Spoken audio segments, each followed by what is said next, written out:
Assalamualaikum warahmatullahi wabarakatuh.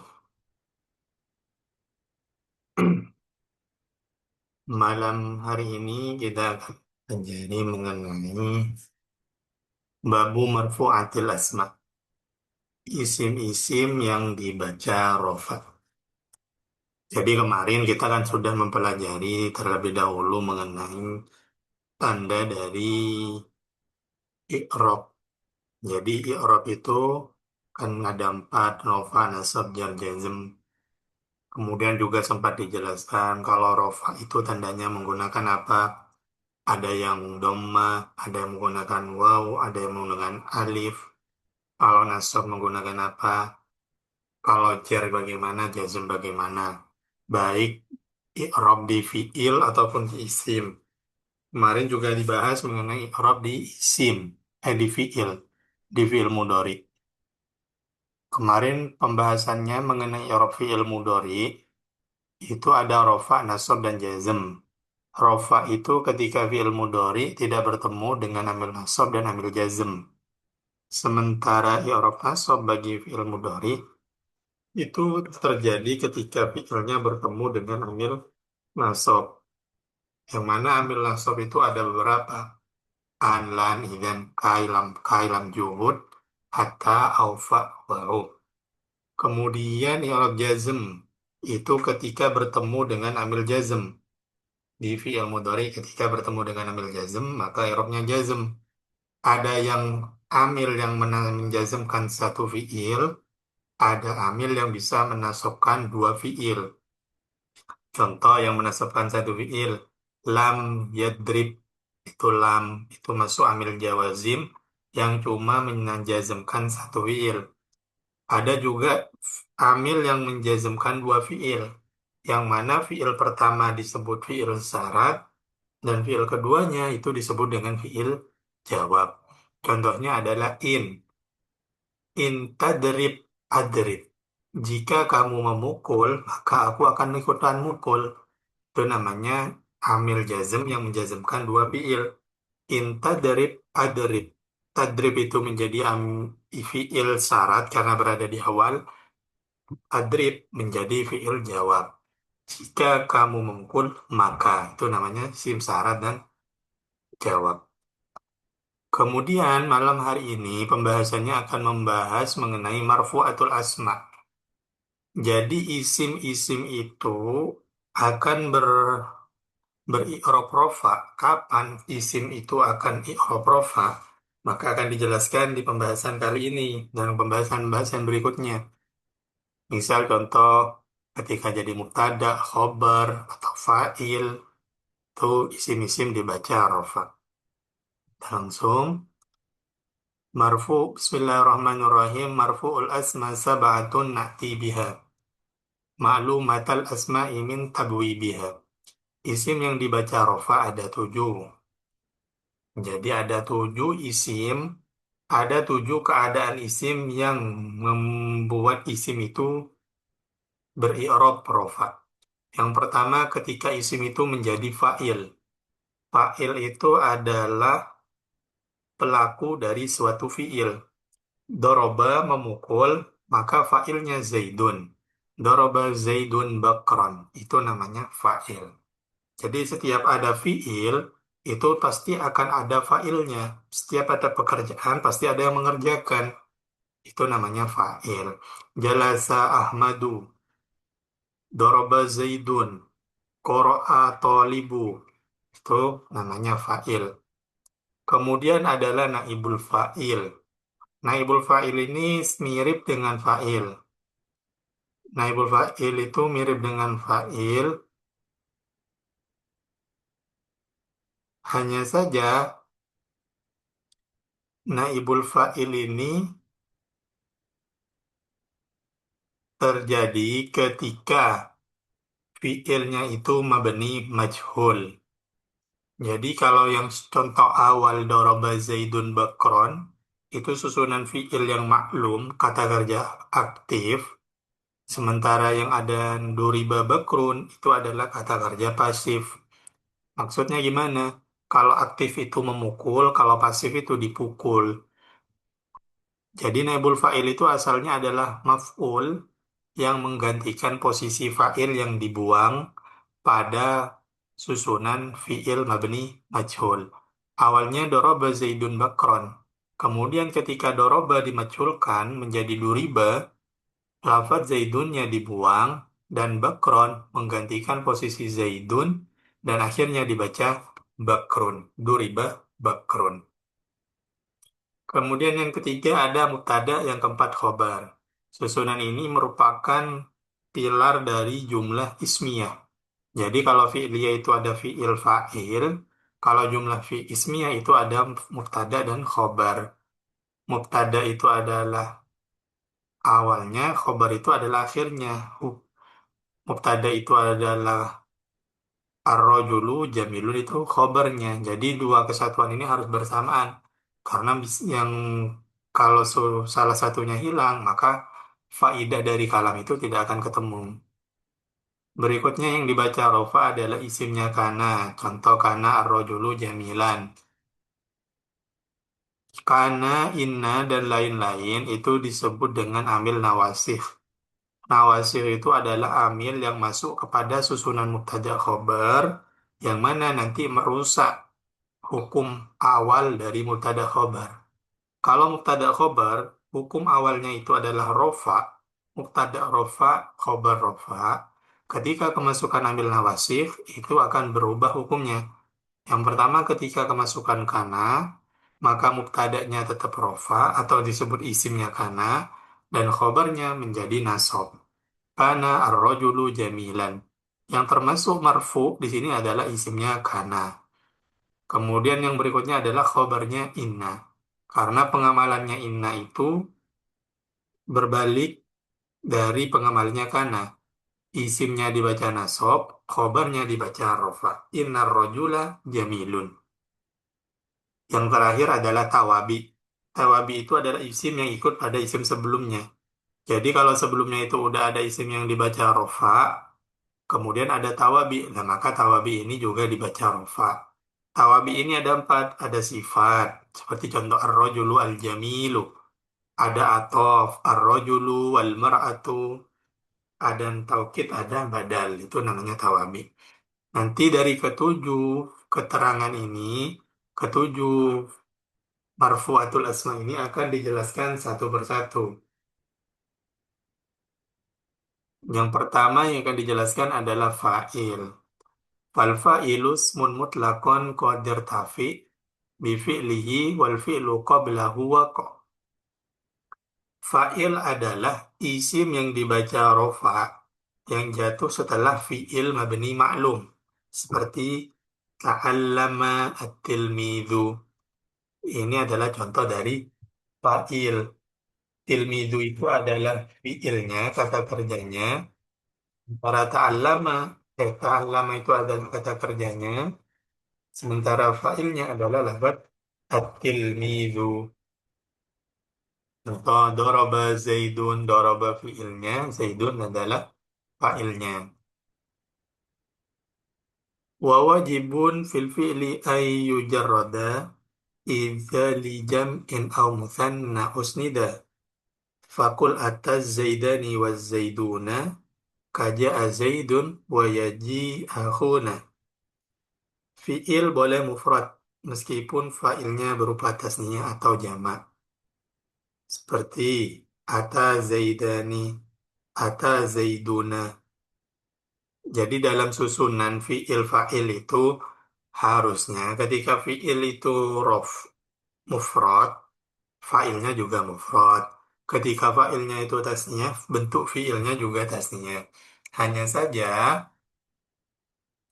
wa wajibun fil fi'li, fi'il boleh mufrad. Fi'ilnya mufrad ketika fa'ilnya itu berupa tasniyah atau jamak. Nah, kalau ditanya apa fi'il mufrad itu, fi'il mufrad itu adalah fi'il yang menunjukkan satu orang. Jadi kalau kita melihat pada apa namanya tasrifan secara lugawi, fi'il mufrad itu bagian sini. Jadi fi'il itu ketika distasrif nasoro, nasoro, nasoru, nasorat, nasorota, nasorna itu kan. Jadi di sini mufrad tasniah jamak. Ini untuk mudzakkar ghaib. Mufrad tasniah jamak muannas ghaibah. Mufrad tasniah jamak mudzakkar mukhatab. Mufrad tasniah jamak muannas mukhatabah. Mutakallim mutakallim ma'al ghair. Ini yang disebut dengan fiil yang mufrad. Dan ini juga perlu dipaham mengenai tasrifan ini. Kalau fiilnya, kalau failnya itu berupa isim tasni atau jamak, itu fiilnya boleh berupa fiil yang mufrad. Contohnya, ata zaidani, doroba zaidani. Doroba itu fiil yang mufrad, zaidani isim tasniyah, failnya berupa isim tasniyah. Jadi nggak harus doroba, doroba, nggak harus doroba zaidani atau dorobu zaiduna, nggak perlu seperti itu. Boleh fiilnya tetap mufrad. Ata zaidani atau ata zaiduna. Doroba zaidani atau doroba zaiduna. Itu diperbolehkan masih dalam pembuatan fiil. Jadi fiil itu nggak harus berupa kalimat yang jamak, nggak harus mengikuti fa'ilnya. Itu yang pertama. Kemudian pembagian fa'il itu terbagi menjadi fa'il dohir dan fa'il domir. Wa qasamuhu dhahiran aw mudmara. Fadhahirul lafdul ladzi qad dzukira. Jadi ada namanya fa'il isim dohir, berarti fa'ilnya itu kelihatan berupa lafaz, atau fa'il isim domir. Fa'ilnya itu disimpan dalam bentuk domir. Seperti contoh, Doroba Zaidun Bakron. Nah, ini namanya fi'il isim dohir. Karena dalam susunan ini, Doroba Zaidun Bakron, ini fa'ilnya kelihatan lafadznya berupa lafadz yang dohir, yaitu lafadz Zaidun. Sementara di contoh bawahnya, Doroba Bakron, ini fa'ilnya nggak kelihatan. Karena dalam contoh ini, fa'ilnya berupa domir. Ai huwa. Doroba sopo Zaid bakron ing bakar. Kalau yang atas doroba sopo Zaidun Zaid bakron ing bakar. Di situ perbedaannya mengenai isim dohir dan isim domir. Fadhahirul labdul ladzi qad dzukira. Fa'il isim dohir itu adalah fa'il yang lafadznya disebutkan. Dorobu al-qawmu bakron. Dorobu bakron.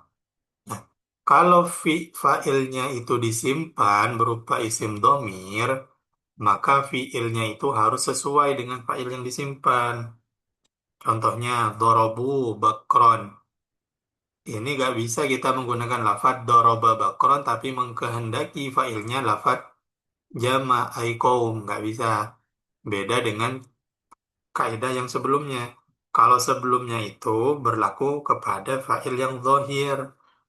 Seperti contoh ini, Doroba Zaidani atau Ata Zaiduna, ini meskipun failnya tasniyah atau jamak, fiilnya boleh berupa fiil mufrad. Karena failnya di sini fail dohir. Kalau failnya domir, maka gak boleh pakai lafad doroba. Misal kita mau mengkehendaki lafad doroba bakron, tapi yang dimaksud dengan failnya adalah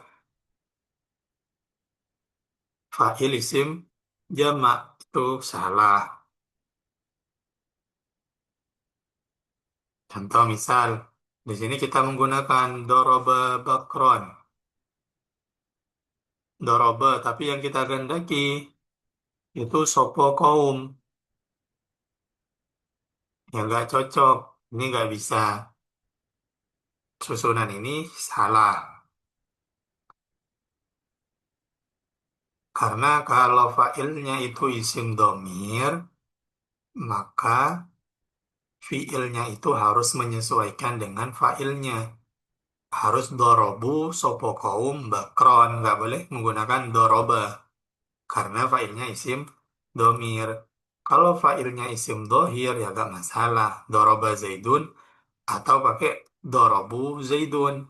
Di sini nih kita bisa pakai dorobu al-qawmu Atau kita di sini menggunakan doroba, kalau kamu ini gak masalah, karena failnya isim dohir. Kemudian, mengenai isim domir sendiri, wal mudmarusna asro nau'an kisman, kakum tukum na kum takum ti kum tuma, kum tunna kum tum koma komat koma, koma wa kum na nahnu sum tum ama, wa hadihi domairum muttasilah, wa misluha domairul munfasilah. Kalam yakum illa ana wa antumu wa ghairu daini bil qiyasi yu'lamu. Domir sendiri itu terbagi menjadi 12. Kumtu, kumna, kumta, kumti, kumtuma, kumtuma, kumtunna, kumtum, koma, komat, koma, komu, kumna. Ini ada 12 macam domir. Contohnya sumtum aman. Ini domirnya tum, berarti mukhotob, jamak mukhotob, jamak mudzakkar mukhotob. Soma, soma, somu, somat, somata, sumna, sumta, sumtuma, sumtum. Nah, ini disebut dengan domir muttasil. Namanya domir yang sambung dengan kalimat fiil. Wa misluha domairul munfasilah. Domir munfasil juga terbagi jadi 12. Contohnya kalam yakum illa ana wa antum. Itu namanya domir munfasil. Yang ini domir mutasil, sementara ini domir munfasil. Bedanya apa? Kalau mutasil itu biasanya sambungnya dengan fiil, langsung nyambung.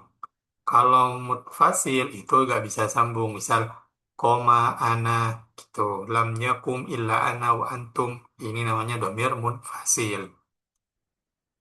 Kalau kita perhatikan, kalau yang munfasil, huwa huma hum, hiya huma hunna, anta antuma antum, anti antuma antunna. Kalau yang muttasil, itu nanti menyesuaikan dengan fiilnya. Semua fiil madi itu ketika ditasrif, ya seperti ini, doroba, doroba, dorobu, dorobat, dorobata, dorobna, dorobta, dorobtuma, dorobtum, dorobti, dorobtuma, dorobtunna, dorobtu, dorobna. Misal lafaz lain nasoro, tinggal disamakan. Nasoro, nasoro, nasoru, nasorot, nasorota, nasorna, nasorta, nasortuma, nasortum, nasorti, nasortuma, nasortunna, nasortu, nasorna, akala, akala, akalu, akalat, akalata, akalna, akalta, akaltuma, akaltum, akalti, akaltuma, akaltunna, akaltu, akalna. Itu semua tinggal disamakan. Baik itu fiil sulasi, rubai, humasi, sudasi, semua cara tasrifannya seperti ini. Bisa dipaham? Hmm. Kemudian perbedaan mengenai dhamir muttasil dan munfasil. Kalau muttasil itu tidak bisa menjadi mubtada dan tidak bisa terletak setelah lafaz illah. Contohnya ini muttasil. Kenapa gak bisa? Karena muttasil itu pasti sambungnya dengan fiil. Jadi gak bisa berada di awal. Kalau munfasil ini bisa di awal. Contoh huwa qul huwallahu ahad. Huwa utawi ahadun iku. Huwa itu jadi mubtada. Bisa jadi mubtada kalau dhamir munfasil. Tasil nggak bisa karena memang harus sambungnya dengan kalimat fiil. Ini contoh, idza waqa'atil waqi'ah. Ini fa'il, ini fiilnya. Karena fa'ilnya muannas, maka fiilnya menggunakan muannas. Waqa'ati ini aslinya adalah waqa'at, jamak dari waqa'ah. Rujjat al-ardu, al-ardu ini lafaz yang muannas juga. Busat al-jibal. Ini semua contoh yang mana ketika fa'ilnya itu mu'annas, fi'ilnya juga harus fi'il yang mu'annas. Sampai sini ada yang ditanyakan. Kalau tidak ada, saya akhiri pertemuan malam hari ini. Semoga bisa dipaham semua. Sekian dari saya. Assalamualaikum warahmatullahi wabarakatuh.